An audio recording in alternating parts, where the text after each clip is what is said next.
Hello मेरे प्यारे बच्चों। तो जैसा मैं आपको बता रहा था और जिस बात का इंतजार था बहुत दिनों से, वो बात आज हो चुकी है। और जेई एडवांस 2023 की डेट निकल चुकी है। और उन्होंने जो आपको डेट दी है, हम सब के लिए डेट दी है एग्जाम की, वो उन्होंने डिसाइड किया है 4 जून 2023। तो जी हाँ बच्चों, आप सही सुन रहे हैं, बिल्कुल 4 जून को, 4 जून को आपका और हम सबका जेई एडवांस का एग्जाम होने वाला है। नॉट ओनली आपके लिए, हमारे लिए भी ये डे बहुत इंपॉर्टेंट होता है। उतना ही ज्यादा इंपॉर्टेंट होता है जितना आपके लिए होता है, क्योंकि हम ऑलवेज आपके लिए मेहनत करते हैं और अच्छा आपके लिए एग्जाम हो उसकी हमेशा कामना करते हैं, और वही हमारा प्रयास रहता है। तो जी हाँ, जैसा कि आप सब लोग जानते हैं कि इस बार आईआईटी गुवाहाटी ने रेस्पॉन्सिबिलिटी ली है, उनकी रेस्पॉन्सिबिलिटी है जेई एडवांस 2023 को स्मूथली कंडक्ट करके रिजल्ट डिक्लेयर करने तक का सारा जिम्मेदारी आईआईटी गुवाहाटी का है। और उन्होंने जो डेट डिसाइड की है वो 4 जून 2023 है, और उसको 2 शिफ्ट में लिया जाएगा। जैसा संडे है उस दिन, तो 2 पेपर होंगे इसके, जैसा हमेशा से होते आए हैं, कोई नई बात नहीं है। पहला पेपर होगा 9 बजे से लेके 12 बजे तक, 9 to 12। और दूसरा वाला है वो सेकंड शिफ्ट में होगा, 2:30 से लेकर के 5:30 तक। तो 3-3 घंटे के 2 पेपर होंगे, 180 मिनट के 2 पेपर होंगे, वन ईच, 180 मिनट का, ठीक है। और फिजिक्स केमिस्ट्री मैथ ये इसका पोर्शन रहेगा। और इसका रजिस्ट्रेशन है वो 30 अप्रैल से शुरू होने वाला है। ये सारी बातें हो गई। तो जैसा हम लोग जानते हैं कि एनटीए ने जनवरी के 24 जनवरी से 31 तक फर्स्ट अटेम्प्ट का डिक्लेयर किया है डेट, और सेकंड अटेम्प्ट है वो अप्रैल के फर्स्ट वीक में अराउंड 7 से 9 10 के आसपास किया है। तो करीब करीब सेकंड अटेम्प्ट और जेई एडवांस के बीच में ऑलमोस्ट ऑलमोस्ट मैं बता रहा हूं, ऑन एन एवरेज बता रहा हूं, 2 महीने का समय अपने पास बचेगा। और वो ऐसा समय होगा कि जिसमें आपके जो 12th बोर्ड में बच्चे पढ़ रहे हैं उनका बोर्ड खत्म हो चुका होगा, जो ड्रॉपर बच्चे उनका सिलेबस खत्म हो चुका होगा। तो वो 2 महीने बहुत अच्छे से हम लोग प्रिपेयर कर सकते हैं जेई एडवांस के लिए।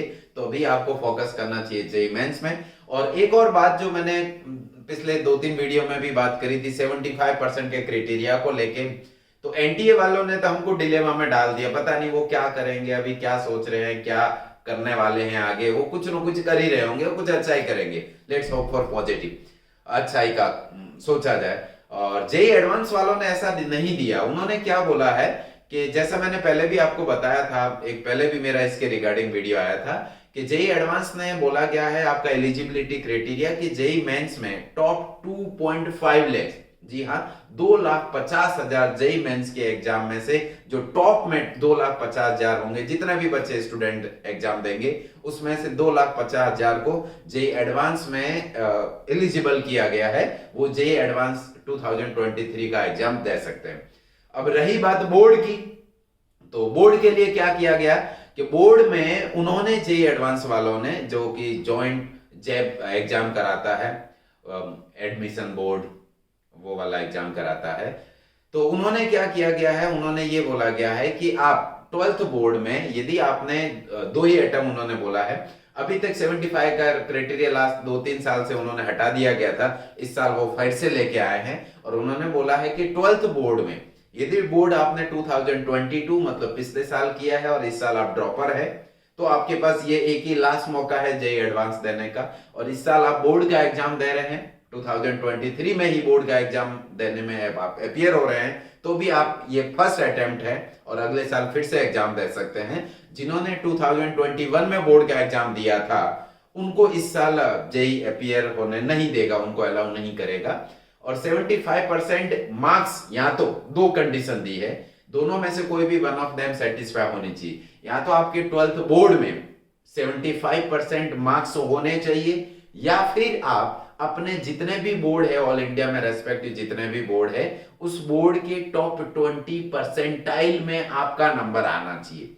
अब वो टॉप 20 परसेंटाइल कौन डिसाइड करता है, तो वो बोर्ड बताता है जेई वाले को कि ये हमारा बोर्ड है, ये हमारे बोर्ड का रिजल्ट है, और इसमें टॉप 20 परसेंटाइल तक के बच्चों का कट ऑफ ये जाने वाला है। तो टॉप 20 परसेंटाइल होना चाहिए या फिर 75% होना चाहिए, दोनों में से एक ना एक जरूर होना चाहिए। तो जैसे जो बोर्ड टफ है, जैसे बिहार बोर्ड की बात करें, राजस्थान बोर्ड की बात करें, ऐसे मोस्टली कुछ टफ बोर्ड माने जाते हैं, जिनमें टॉपर के ही 90 से ऊपर नहीं आते हैं मार्क्स, 90% से ऊपर, तो बाकी का कैसे ही रखा जाए। तो फ्लैट 75% रखना यहाँ पे अच्छी बात नहीं है, और जेईई एडवांस तो उन्होंने रखे भी नहीं। और मैंने यही बोला भी था कि वो जेईई एडवांस वाले कुछ अच्छा डिसीजन लेंगे, सोच समझ के डिसीजन लिया जाएगा, सबके लाइफ का सवाल है, सबके जिंदगी का सवाल है। तो उन्होंने बोला कि आप टॉप 20% में आना चाहिए। यदि आपके बोर्ड के टॉपर के 80% ही बन रहे हैं सपोज किसी एक्स बोर्ड में, तो उसका कट ऑफ है वो बहुत बिलो जाएगा। जो टफ बोर्ड है उसका कट ऑफ, जो टॉप 20% वाला बिहार बोर्ड का है, तो करीब 60 से 65% के आसपास चला जाता है cut off on an average. तो अलग अलग बोर्ड का अलग अलग सीबीएसई है, थोड़ा सा आसान माना जाता है, तो उसमें कट ऑफ है वो ऊपर जा सकता है। तो इन दोनों में से कोई ना कोई एक क्राइटेरिया आपको फॉलो करना पड़ेगा, एटलीस्ट वन ऑफ देम। या तो आपके मार्क्स 75% होने चाहिए, वो है तो आप जेईई एडवांस बैठ सकते हैं, या फिर आपका 75% नहीं है, उससे कम है, बट आप अपने बोर्ड में टॉप 20% में लाई कर रहे हैं, तो फिर आपको जेईई एडवांस है वो एग्जाम देने के लिए आपको अलाउ करेगा। ठीक है बच्चों, तो ये हो गई आज के जेईई एडवांस से रिलेटेड बातें। तो आप अच्छे से मेहनत करिए, जेईई एनटीए का एग्जाम दीजिए और उसका जस्ट कट ऑफ पार कर लीजिए। उनको 75% चाहिए, आपके 75% नहीं भी है, और आपको 20% वाला क्राइटेरिया वो नहीं भी लेके आते हैं, कोई दिक्कत वाली बात नहीं है। आप जस्ट अपना फोकस कीजिए जेईई एडवांस पे, और उसमें आप टॉप 20% में डेफिनेटली लाई कर जाएंगे यदि आप जेईई मेंस है वो क्लियर कर देते हैं। तो आपका एडवांस है वो फोकस होना चाहिए, बट मेंस का एक बार कट ऑफ क्लियर कर लीजिए, 90% से ऊपर लेके आ जाइए आप, ये हमेशा टारगेट रख के चलिए। जितना अच्छा आ जाए उतना फायदा, और जनवरी वाले अटेम्प्ट में ही सबसे अच्छा लेके आना है आपको। उसके बाद निश्चिंत हो गए, 4 महीने अपने पास बचेंगे, फरवरी, मार्च, अप्रैल और मई, 4th मंथ हमारे पास जेईई एडवांस के लिए रहेंगे, और आराम से बढ़िया से प्रिपेयर करेंगे।